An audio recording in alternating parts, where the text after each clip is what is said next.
Since 2004, Melissa Sandel has served at Westside Christian Church in Springfield, Illinois. As Executive Director of Ministries, Melissa oversees Westside's ministry staff and strategy. Her areas of interest include strategic planning, building healthy teams, leading crucial conversations, and cheering for the Chicago Cubs. Melissa also serves as an executive leader, cohort facilitator for intentional churches, and as a ministry coach for Milligan University's Ministry Leadership Program. Please welcome Melissa Sandel. Hey, good morning, everyone. If we've not met yet, my name is Melissa, and I am thrilled to be with you this morning. Let's begin with a quick group question. By a show of hands, how many of you wear contacts or glasses? Nearly all of us. That is almost a universal issue, and if you live long enough, you are going to have vision issues. But the great thing about vision issues today is that most of them can be easily managed if you know that you have a problem. But that's the trick. You have to discover that you have a problem. And quite frankly, that was my problem.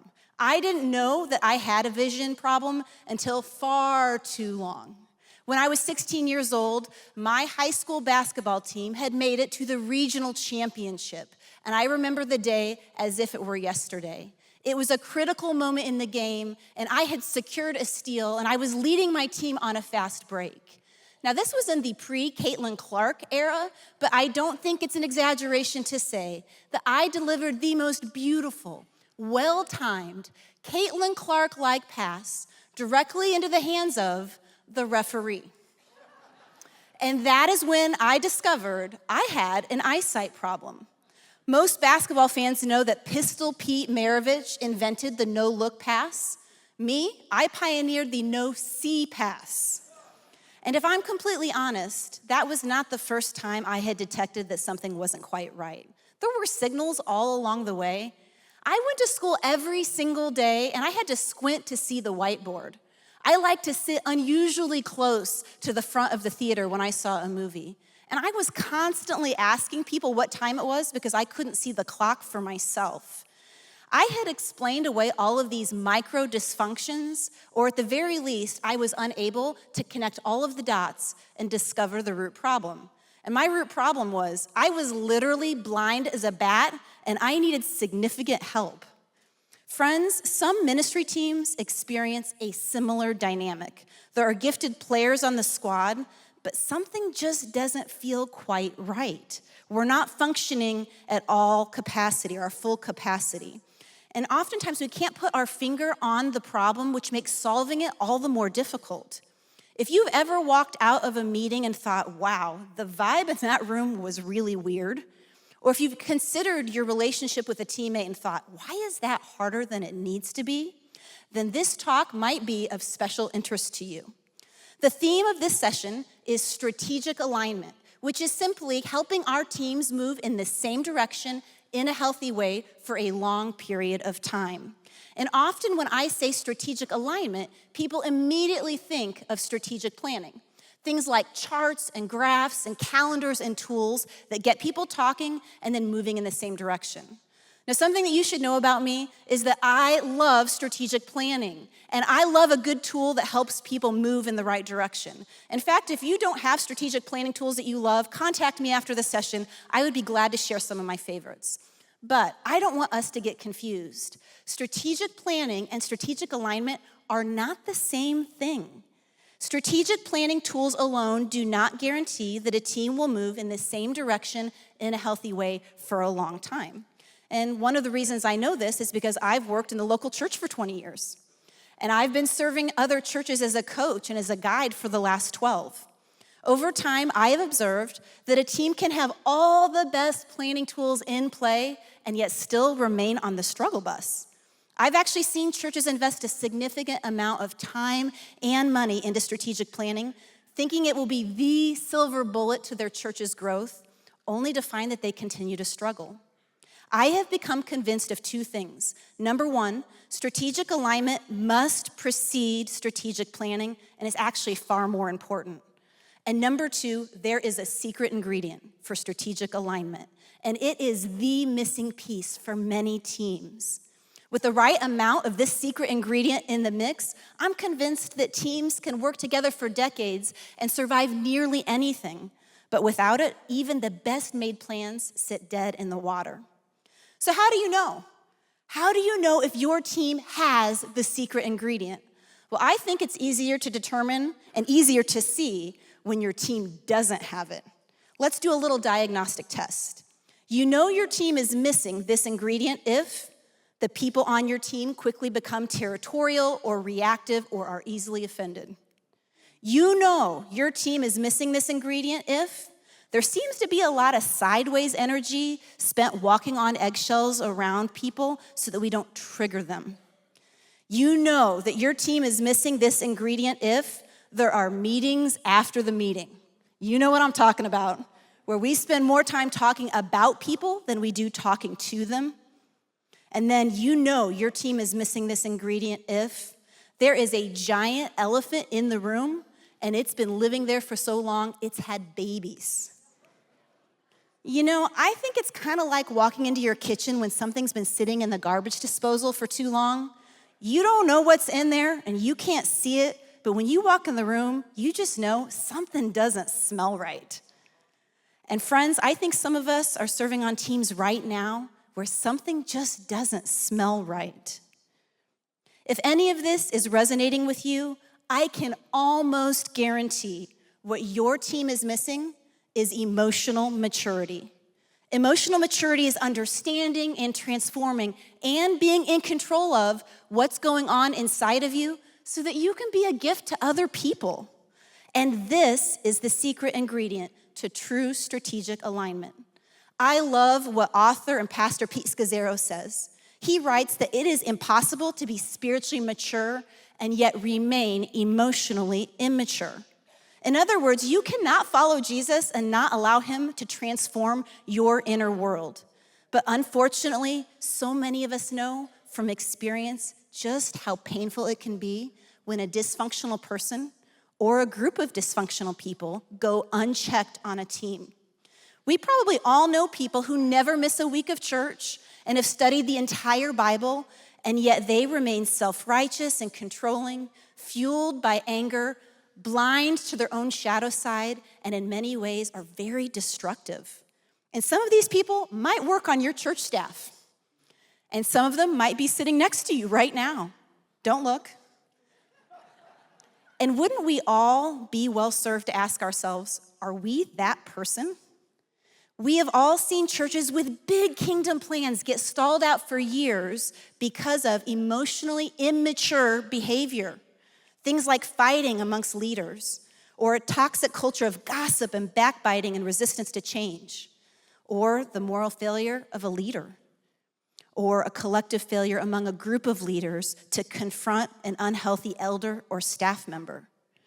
Here's the truth. No amount of strategy or planning can overcome pervasive emotional immaturity on a team. So, if emotional maturity is the secret ingredient to strategic alignment, how do we practically develop it on our teams? Well, there's been a lot written lately on emotionally healthy leadership and emotionally healthy relationships. If you Google either term, you're gonna find a bunch of resources. However, there is one practical step I wanna recommend to you today. Teams that are able to move together in the same direction in a healthy way for a long period of time place a great emphasis on crucial conversations. I wanna make sure we're all on the same page. What is a crucial conversation? Well, by definition, it is any conversation where opinions differ, emotions are strong, and the stakes are high. And it only takes a quick look around our current political and social environment to realize that our world is not very good at crucial conversations. And in the church, we must do better. Research shows that in unhealthy organizations, crucial conversations just don't happen. In healthy organizations, leaders are willing to initiate crucial conversations. But in the very best and healthiest organizations, people don't wait for leaders to have crucial conversations that they can have for themselves. Many years ago at Westside, the church where I serve, we made the decision that crucial conversations were going to be an encouraged and expected part of our leadership culture. So we started offering crucial conversations, trainings, and workshops for our staff. And I have to admit, they were better received than I initially anticipated. Over time, we concluded that being able to have a healthy, crucial conversation wasn't just a leadership skill, it was a necessary skill for being a healthy human being. Everybody needed this kind of training. So we began offering it to our volunteer leaders and eventually to our entire church. And then we saw a trend. We had repeat attendees, people who came 2 and 3 and 4 and even 5 times to the exact same training. Now, it would be tempting to think that maybe these people were playing from a deficit when it comes to crucial conversations, or maybe they were just a little slow and not getting it. But actually, quite the opposite was true. The people who came again and again were people who excelled at crucial conversations. They were business owners and school administrators and hospital administrators and nonprofit leaders. And they kept coming back because they knew they wanted to and needed to refine their crucial conversation skills. They were ongoing learners, but also because they were bringing back their spouses and their kids and their coworkers and other leaders from their organization. Each time we offer the Crucial Conversations workshop at our church, I always begin with this question, and I want to offer it to you right now. How many of you come from a family of origin, where you grew up, a family of origin where you saw crucial conversations modeled exceptionally well? I want you to take a look around. I think I saw one hand. And this is in a group of church leaders. The percentage is just not very high. It's no wonder that we have a difficult time with crucial conversations. Most of us haven't seen them modeled well, and let's be honest, most of us have been part of crucial conversations that haven't gone especially well. Who wants to sign up for that? They're hard and they seem risky, and few people like to have them. In fact, if you genuinely enjoy crucial conversations, somebody might need to have a crucial conversation with you, because that is very, very unusual, and there might be a deeper problem there. Many followers of Jesus are not yet very effective in talking about our disappointments, our hurts, and our concerns in healthy ways. And that puts a lid on our emotional maturity, but also on our spiritual and our relational maturity. Let me pose a hypothetical question. No hands this time. If we surveyed your church staff team, or if we asked your entire congregation, how many of you come from a church family where you've seen crucial conversations modeled exceptionally well? What percentage of hands would be raised?